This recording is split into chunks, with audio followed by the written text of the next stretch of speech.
सिद्धीच्या बळावर स्वार्थपूर्ती करणे हे केवळ अज्ञान होय. गुरुच्या ठाई आपपर भाव नसतो तो केवळ त्यांच्या भक्तांचाच नव्हे तर निंदकाचाही उद्धार करत असतो. श्रीराम श्रीराम.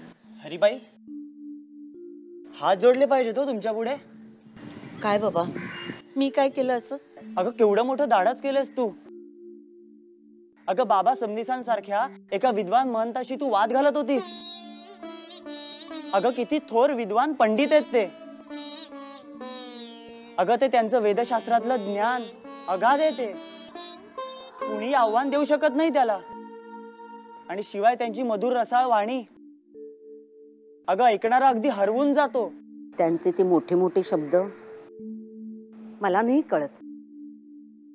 त्यांची वाणी रसाळ असेल पण ती कानातून मनापर्यंत नाही पोचत. आमच्या स्वामींचं तसं नाही. त्यांचं साधं सोपं सांगणं अगदी कानातून हृदयापर्यंत जाऊन भिडतं आणि तिथेच घर करून राहतं. ते आम्हाला प्रत्यक्ष शिकवतात. अरे नुसता आंबा दाखवला म्हणून त्याची गोडी नाही कळत. त्यासाठी आंबा खावा लागतो आणि स्वामी आम्हाला आंबा खाऊ घालतात. मग आता फोड करून सांगशील?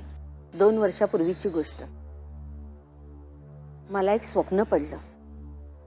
माझ्या घरी रामराया येणार आहेत आणि माझ्या हातून बोरं खाणार आहेत.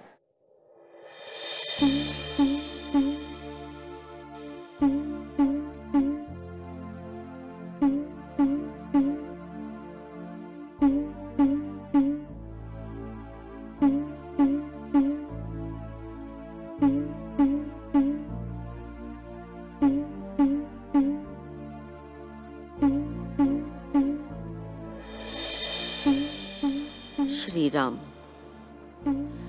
श्रीराम. सकाळ सरली, दुपार उलटून गेली, मध्यान्ही झाली,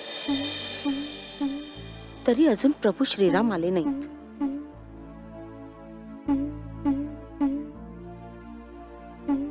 काल रात्री तर प्रत्यक्ष भेट होईल असंच म्हणाले होते.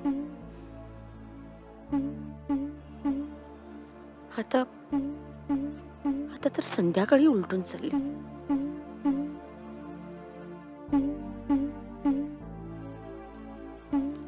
वाट पाहून पाहून डोळे शिणले. प्रभू रामराया, ताकद संपली आता.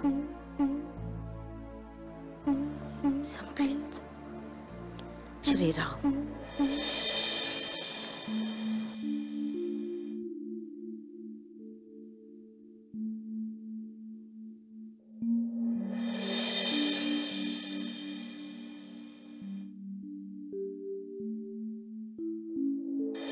हरिबाई, मी आलोय.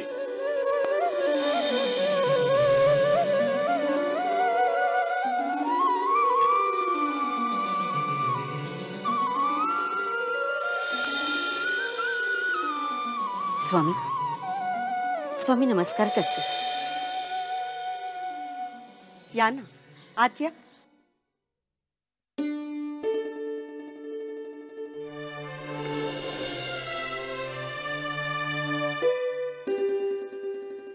हरिबाई, काय झालं? चेहरा असा उतरलेला का? नेहमी आम्ही येतो तेव्हा तुझा चेहरा कसा फुलानं भरलेल्या परडीसारखा प्रसन्न असतो. मृदू भाषेनी आणि सुहास्य वदनानी तू आमचं स्वागत करतेस. मग आज काय झालं तुला? नेहमी सारखं स्वागत नाही केलंस आमचं.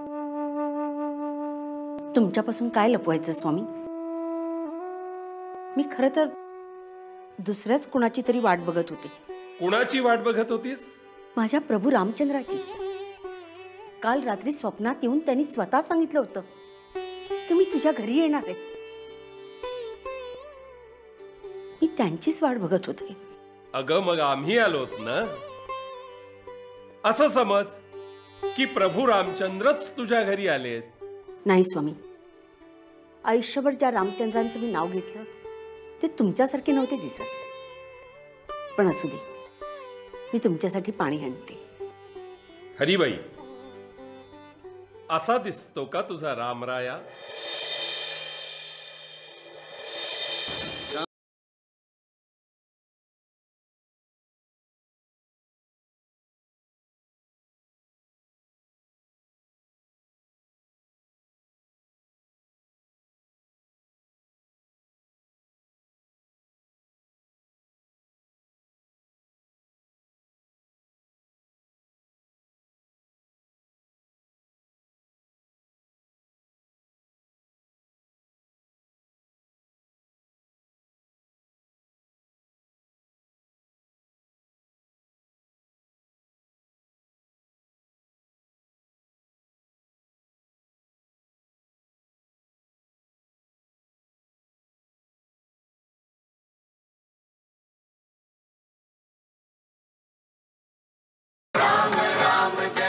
स्वामी स्वामी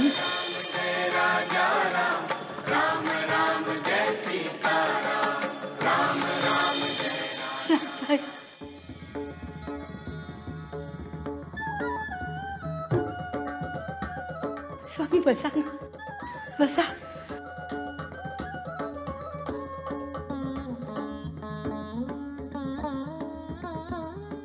हे घ्या स्वामी.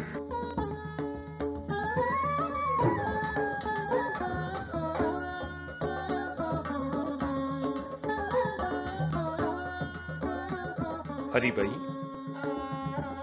परमेश्वराच्या रूपावर जाऊ नकोस, त्याच्या स्वरूपाकडे पहा. आम्हीच श्री प्रभू रामचंद्र आहोत. आम्हीच श्रीकृष्ण आहोत. आम्हीच शिवशंकर आहोत. आम्ही सगळीकडे व्यापून उरलो आहोत.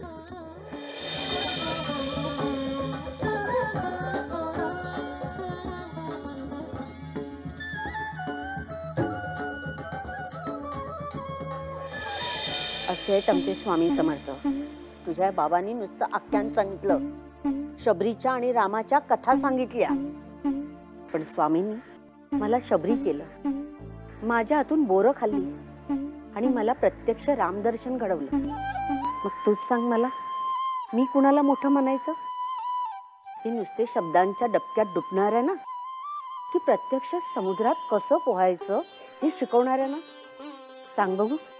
खरंच स्वामी समर्थ खरंच खूप खूप महान आहेत. बघ, तुला कळते, पण या मंडळींच्या डोक्यात प्रकाश पडत नाही. ही लोक स्वामींचा अपमान करतात, त्यांना घालून पाडून बोलतात. मला नाही ते सहन होत. माझं मन दुःखी कष्टी होतं. मी हा अपमान नाही सहन करू शकत.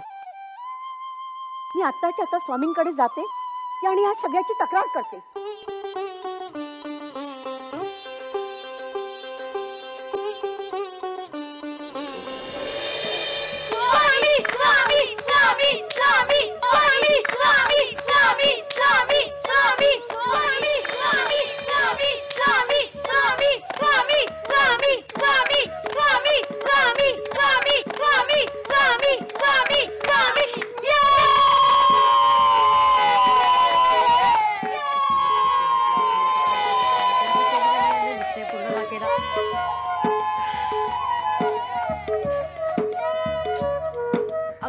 अगं लक्ष कुठं आहे तुझं?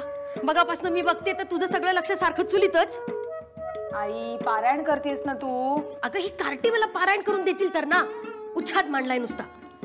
जा आवर त्यांना जरा लवकर आधी. बघ, आता तूच म्हणतेस की स्वयंपाकात जीव ओतून करावा म्हणजे चांगला होतो. माझं सगळं लक्ष इथे आहे ग. बरं, मी बाहेर गेले आणि इथे काही गडबड झाली म्हणजे माझा भात करपायचा बाई. हा, काही करपत नाही भात बीत. जा जा तिकडे ते चोळप्पाला जाऊन सांग त्यांना म्हणा आवर तरी, तेवढं तरी करशील.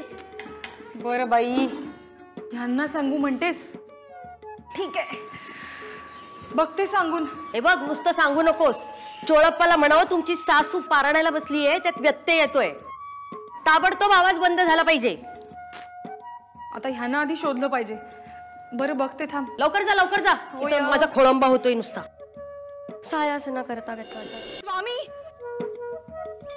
जिंकायचं तर नेम अचूक हवा, त्याकरता लक्ष केंद्रित करता यायला हवं, नाहीतर असं होतं.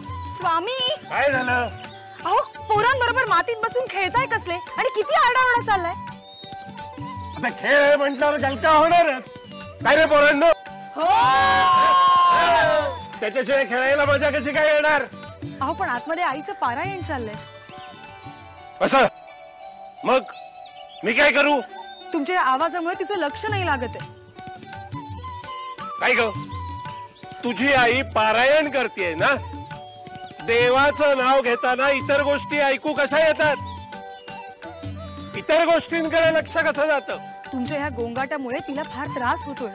कोणतीही गोष्ट करताना एकाग्रता हवी, तेच मी या मुलांना सांगतोय. काय रे, आणि परमेश्वराचं नाव घेताना ती सर्वोच्च पातळीवरची हवी, कारण आपण भगवंताच्या चरणी पूर्णपणे समर्पित होत असतो.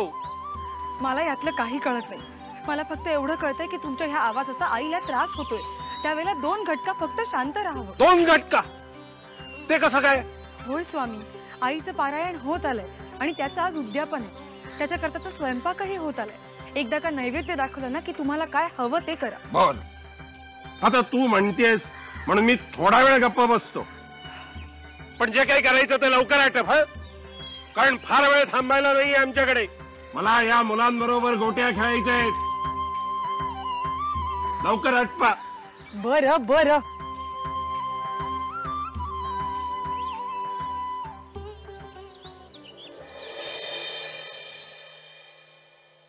आई आता पटापट आवर बरं तुझं पारायण.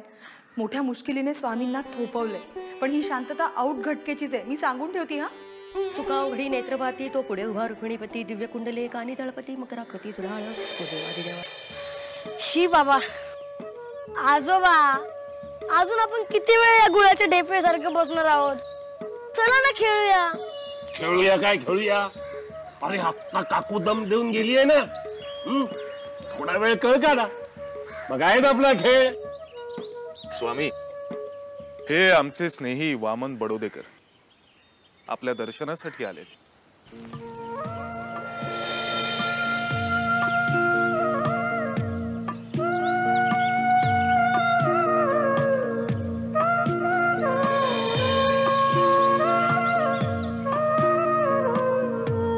काय रे, असा डोळे फाडून बघतोयस काय आमच्याकडे?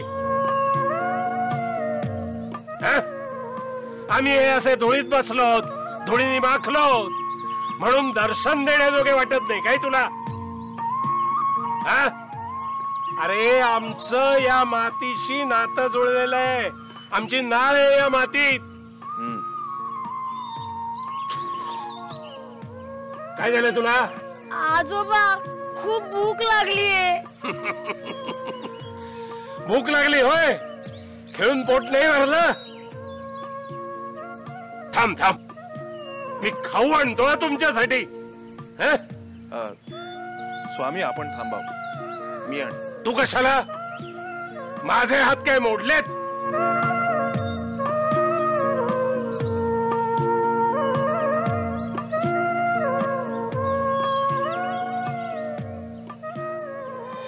अगं ये, झालं का तुझं नैवेद्य तयार झाला का? आटोपलं हो माझं पारायण. होय, माझा स्वयंपाकही झालाय. फक्त एवढा वास्तूचा नैवेद्य दाखवून आले मी. छान छान आले. हा आई,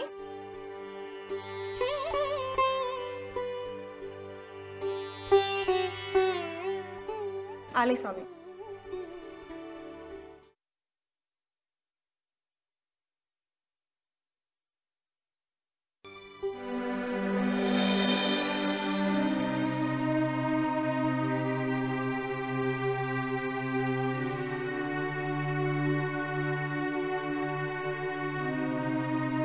अहो स्वामी काय केलं ते?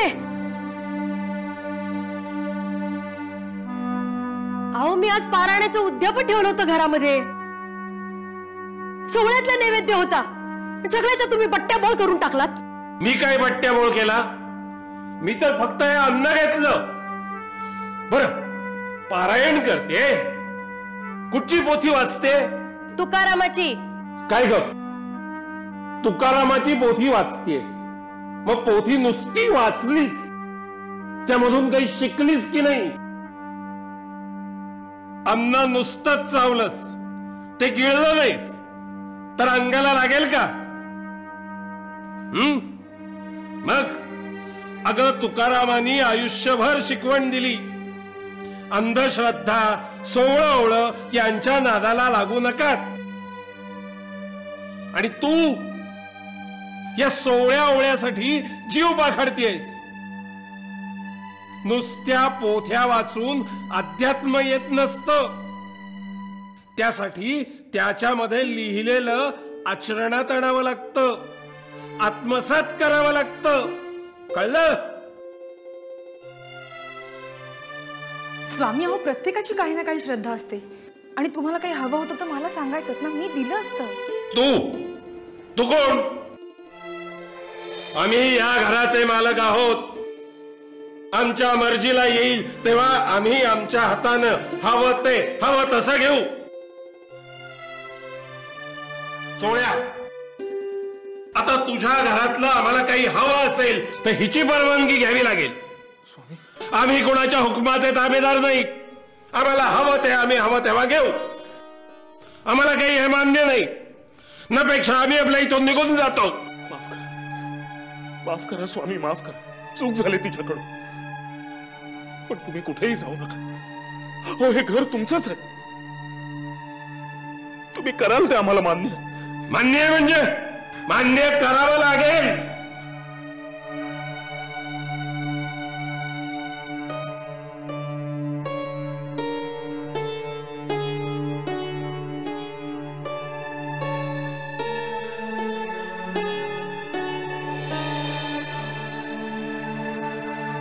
रोजच झाले तुझ्या स्वामींचं आता हे. कशाची म्हणून चाड उरलेली नाहीये त्यांना. केव्हाही उठायचं, पारोशाने कशालाही शिवायचं, मनाला येईल तसं करायचं.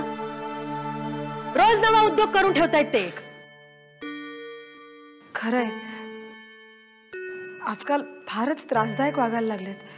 त्यांच्या लहरीपणाला काही मर्यादाच नाही. काहीतरी उपाय करा आता. हे बघा, तो देव आहे माझा. तो जसा आहे तसा मला प्रिय आहे.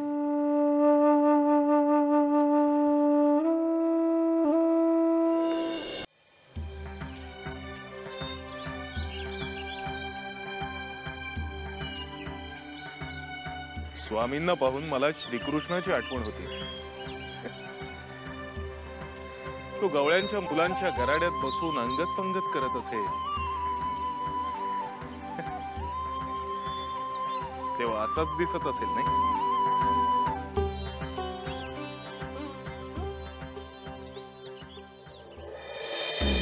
कृष्ण काय, राम काय, विठ्ठल काय, मनात येईल त्या देवाच्या पंक्तीला नेऊन बसवतात त्या गोसावड्याला. शास्त्री बुवा, स्वामींच्या बाबतीत चिटकाऱ्याने असं का बोलता तुम्ही? आज प्रथमच स्वामींना पाहतोय मी. अहो, त्यांच्या चेहऱ्यावर एक अलौकिक तेज आहे, तेच सांगताय ना. अहो, कसलं आलं डोंबलाचं तेज? ध्यान पाहिलं का त्याचं? अंगभर कपडे घालायची शुद्ध नाही, एवढंच चितोरा लावून फिरत असतो तो स्वामी गावभर. कसली सभ्यता नाही, कसली प्रगल्भता नाही, कसलं ज्ञान नाही. डोक्यावर परिणाम झालेला ठार वेडा आहे तो वेडा. आणि तुम्ही लोकांनी त्याला देवपदाला नेऊन पोचवलाय. छे छे छे छे, अगदी डोकं काम करेन असं झालंय. अरे अरे, एवढे कसे रे बाहेर गेलात तुम्ही? शास्त्री बुवा, गावाच्या वेशीवर घोलप स्वामी आलेत. काय? घोलप स्वामी?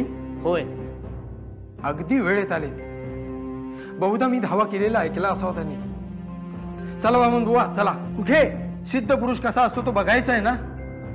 चला, मी दाखवतो तुम्हाला. चला.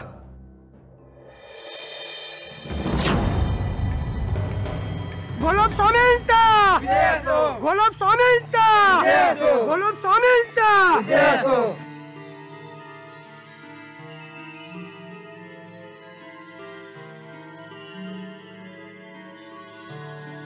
एक काम कर, एक मुठभर माती घेऊन ये.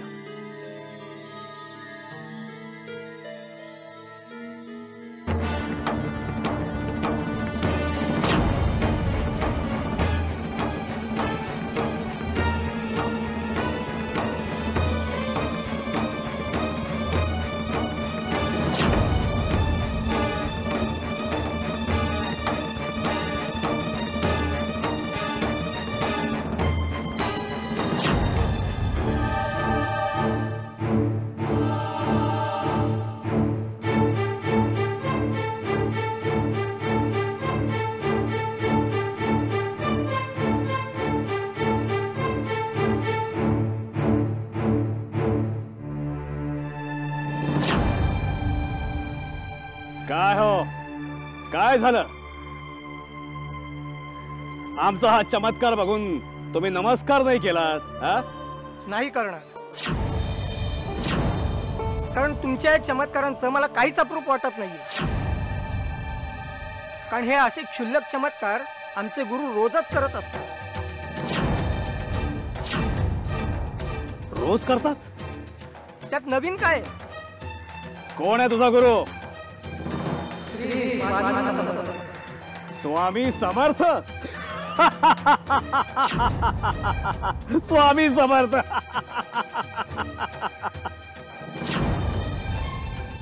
तो भिक्कारला दीड दाबडीचा स्वामी. अरे तो तुझा गुरु आहे? अरे त्याला काय कळतं काय? हा, अरे आमच्यासारखा चमत्कार दाखवण्याची त्याच्यापाशी कुवत तरी आहे का? एक चमत्कार करून दाखवा त्याने.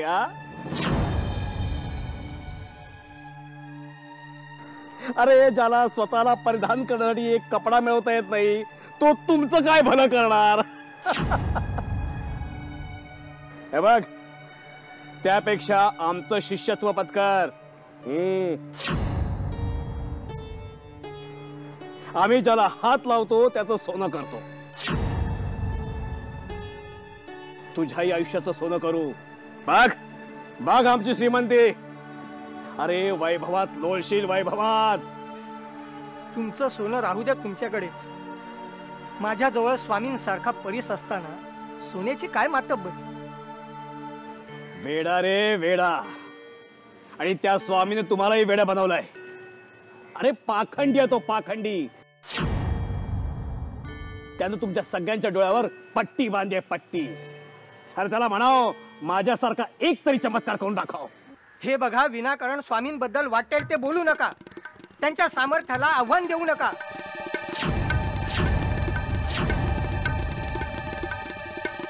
माझे स्वामी कसे आहेत याची पावती तुमच्याकडून घ्यायची गरज नाहीये. अहो, बेडूक किती फुगला तरी त्याचा बैल होत नाही. तेव्हा वेळीच सावध व्हा.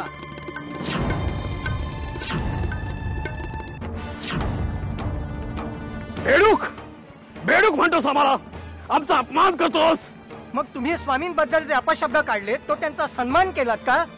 अरे तो त्याच लायकीचा आहे. घोलप आमच्या स्वामींच्या पायाशी उभं राहायलाही योग्यता लागते. ती आधी कमवा. योग्यता? माझी योग्यता करतोस? स्वामी, स्वामी तुम्ही तर रागा करून घेऊ नका. अहो नादान आहे तो. नादान मी नाही, तुम्ही आहात. तुम्ही अजून आमच्या स्वामींना ओळखू शकला नाहीयेत. बघितलं ही तुमची सिद्धी आणि हे तुमचे साधू पुरुष. अहो, हिंसा करण्यापर्यंत मजल गेली त्यांची. त्यांच्या चरणावर सगळ्या विद्या नतमस्तक होतात. सगळ्या सिद्धीत शरण येतात, नामशेष होतात. अरे जा रे जा. आलाय त्या गोसाड्याचे गुणगान गाणारा. आम्ही त्या गोसाड्याला शरण जाऊ? कदापि शक्य नाही ते. तू आत्ताच्या आता इथून चालता हो. घोलप स्वामींचा राग भयंकर आहे. एका क्षणार्धात तुला जळून भस्म करतील. जा, चालता हो इथून. ठीक आहे, जातो मी. पण माझे गुरु येतील तुमची परीक्षा घ्यायला. सोळ्या, कंटाळलास का रे आम्हाला? तसं असेल तर स्पष्टपणे सांग. उगाच आमच्या पायी तुझी ओढाताण नको. आम्ही आमची काही दुसरी व्यवस्था करू. असं का बोलता स्वामी? काळजाला घरं पडतायत माझ्या. मी तुम्हाला कंटाळणं कालत्रयी तरी शक्य आहे का? स्वामी, हृदय कधी श्वासांना कंटाळतं का हो? तुम्ही असेच सदैव आमच्या हृदयातच राहा. आम्हाला सोडून जाण्याचा विचारही करू नका. अहो, तुम्ही आहात म्हणूनच तरी या जगण्याला अर्थ आहे. ओम ह्रीं ओम ह्रीं ओम ह्रीं ओम ह्रीं. महाराज, बोला शास्त्री बुवा. अहो, हे दगड मोठ्या कष्टाने मी घेऊन आलोय. त्याचं सोनं करा आणि आमच्या श्रमाचं चीज करा. शास्त्री बुवा, तुम्ही कोण समजता कोण आम्हाला? आमची सिद्धी फक्त आम्ही आमच्या करताच वापरतो. कोण आयडिया घेण्यासाठी नाही. अहो म्हणजे काय, आम्ही तुमचे शिष्य आहोत. अहो एवढा घसा खरवडून तुमचं गुणगान करत असतो. अहो अहो तुमच्या सिद्धीचा आम्हाला कृपा प्रसाद लाभू द्या जरा. ठीक आहे, करून देऊ आम्ही या दगडांचा सोदा, पण यातले अर्धे दगड आम्ही घेऊ. म्हणजे मेहनत आम्ही करायची आणि त्यातही तुमचा अर्धा हिस्सा. शास्त्री बुवा, चालेल चालेल महाराज, चालेल. सोळ्या, अरे आम्ही तुझ्या हृदयात आहोत असं म्हणतोस ना, मग तू आमच्यापासून दूर गेलास तरी तुला काही त्रास होणार नाही, बरोबर? स्वामी, म्हणजे समजलो नाही मी. सांगतो चोळ्या, तू आता तुझं कार्य करायला हवं, गावोगाव फिरायला हवंस, आमचा उपदेश काना कोपऱ्यात पोचवायला हवास.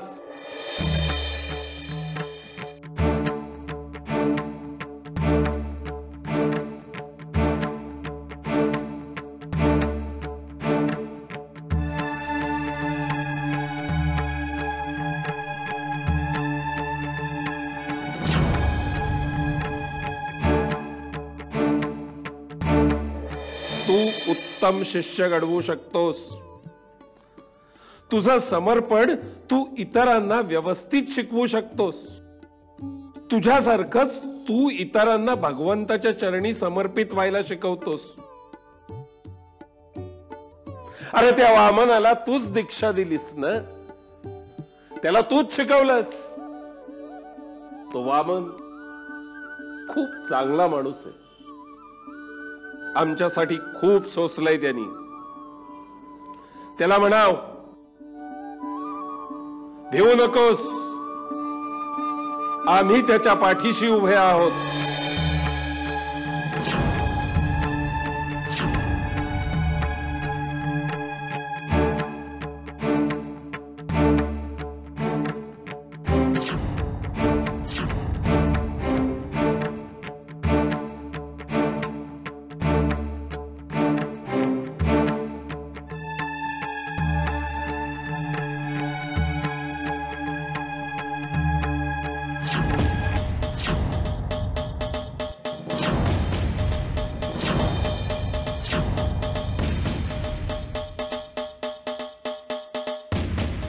अहो महाराज, हे काय झालं?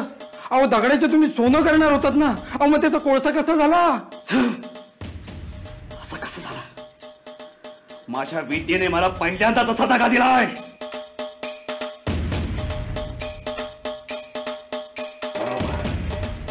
आलं लक्षात? तुमचा तो स्वामींचा शिष्य आला होता ना, त्याच्यामुळे झालाय सगळा. मी सोडणार नाही त्या स्वामीला आणि त्याच्या त्या शिष्याला. कुठे राहतो, कुठे तो, कुठे असतो तो?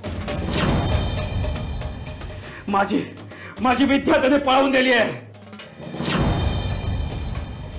माझी विद्या त्याने पळवून दिली आहे. कुठे आहे तो? अहो तो अक्कलकोटचा नाहीच, आजच आलाय अक्कलकोटात. अहो तो चोळप्पा घेऊन आलाय त्याला, इथल्या धर्मशाळेत उतरलाय तो.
स्वामी स्वामी तुम्ही धन्य आहात हो स्वामी, धन्य आहात. आम्ही निद्रेत असतो तेव्हा तुम्ही जागत असता, सदोदित आमची पाठराखण करता.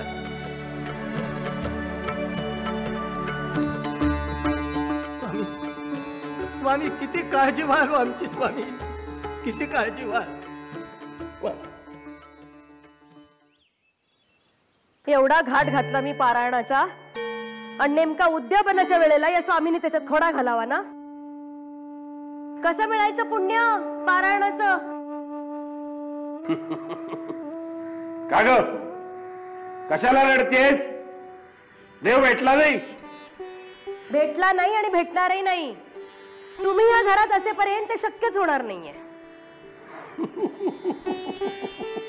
अगं मी असताना तुला देव भेटला नाही म्हणजे यापुढे भेटण्याची सुतराम शक्यता नाही. स्वामी, अरे चोळ्या, तुला जे समजतं ते हिला का समजत नाही रे? जरा समजावून सांग ना हिला, आम्ही कोण आहोत ते. ओळख म्हणावं आम्हाला. तुम्हाला ओळखण्याची नजर तुम्हीच आम्हाला दिली आहे, तशीच यांना सुद्धा द्या, तरच यांना तुम्हाला ओळखता येईल. चोळ्या, अरे उलट आम्हालाच कोड्यात टाकतोस काय रे? अरे आम्हाला ओळखण्याची नजर म्हणजे काय चढे फुटाणे वाटले काय तुला? सगळ्यांना वाटत फिरायला. ही नजर मिळणं एवढं सोपं नाही. अरे ही नजर पूर्वपुण्याईनी मिळते किंवा स्वतःच्या सत्कर्मानी मिळवावी लागते. असो, हिला नाही कळायचं ते. काय रे चोळ्या, तू आम्हाला ओळखलंस तेव्हा आम्ही काय तुला चमत्कार करून दाखवला होता? नाही ना? अरे चमत्काराने काय कोणाचंही डोळे उघडतात, पण अंतरीची खून पटण्याची जी दृष्टी असते ती सगळ्यांकडेच नसते.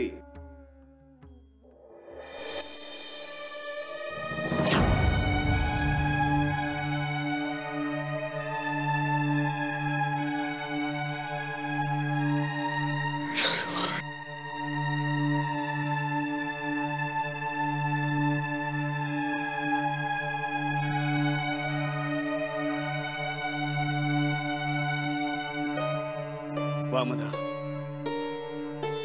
क्षमा करा मला, क्षमा करा. मी तुमच्या गुरूंची निंदा केली, त्यांच्याबद्दल नाही नाही ते बोललो. मला माझ्या सिद्धींचा अहंकार झाला होता, पण आता हा अहंकार पूर्णपणे नष्ट झालाय. आजपर्यंत मी जे काही केलं त्याचा पश्चाताप होतोय मला वामनराव. आणि हा धडा मला तुमच्या गुरूंनीच दिलाय बरं का. काल रात्री मला त्याचं प्रत्यंतर आलं. कालच्या अनुभवानंतर मी खाडखन जागा झालो. माझ्या शरीर मनाचा तोलच ढळल्यासारखं झालं होतं. मी माझा असा उरलोच नव्हतो. कोणीतरी दुसरंच नियंत्रित करत होतं माझ्या शरीर आणि मनाला. आणि तोच क्षण होता साक्षात्काराचा. होय वामनराव, तुमचे गुरु महान आहेत, त्यांचा महिमा अपरंपार आहे. मला त्यांना शरण जायचंय. मला त्यांची माफी मागायची वामनराव. वेळ लागलाय तुम्हाला. अहो दगड अंगावर पडला होता ना, मग डोक्यावर पडल्यासारखे का वागताय? अहो तुमचा तोल जाऊन तुमच्या अंगावर दगड पडला ना. त्यात त्या स्वामींच्या मोठेपणाचा त्यांनी प्रत्यंतर देण्याचा प्रश्न येतोच कुठे? शास्त्री बुवा, तुमच्या मनातला हा संदेह पूर्णपणे काढून टाका. स्वामीजींकडे निश्चितच अलौकिक शक्ती आहे आणि त्या शक्तीचं प्रत्यंतर मला आलं आहे. आणि शास्त्री बुवा, काल तुम्ही सुद्धा होतातच की साक्षीला. काल माझी कुठलीही शक्ती, कुठलीही सिद्धी काम करत नव्हती. काल दगडाचं सोनं न होता त्याचे कोळसे झाले, पाहिलेत ना तुम्ही? आणि यातूनच स्वामींना माझ्या या सगळ्या सिद्धी किती फोल आहेत हे दाखवून द्यायचं होतं. स्वामींनी माझं गर्वहरणच केलं. सत्यानाश. वामनराव मला त्वरित स्वामींकडे घेऊन चला. मला त्यांची क्षमा मागायची. मला त्वरित घेऊन चला त्यांच्याकडे.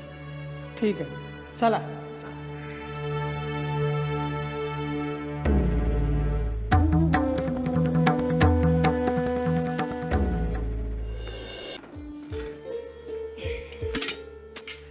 बाई,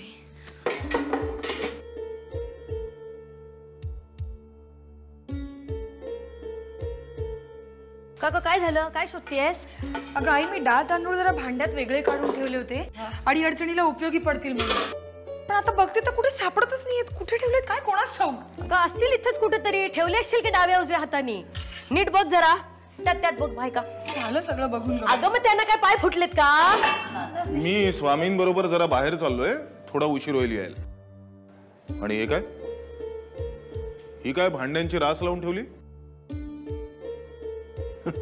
काय भांड्यांची मोजदात करताय की काय? नाही हो, मी डाळ तांदूळ शोधतेय. म्हणजे अहो, मी अडचणीसाठी डाळ तांदूळ बाजूला काढून ठेवले होते की उपयोगाला येतील म्हणून. पण आता काही केलं सापडतच नाहीयेत. एक तर आधीच घरात पुरेसं अन्नधान्य नाहीये, आता आहे तेही सापडत नाहीये.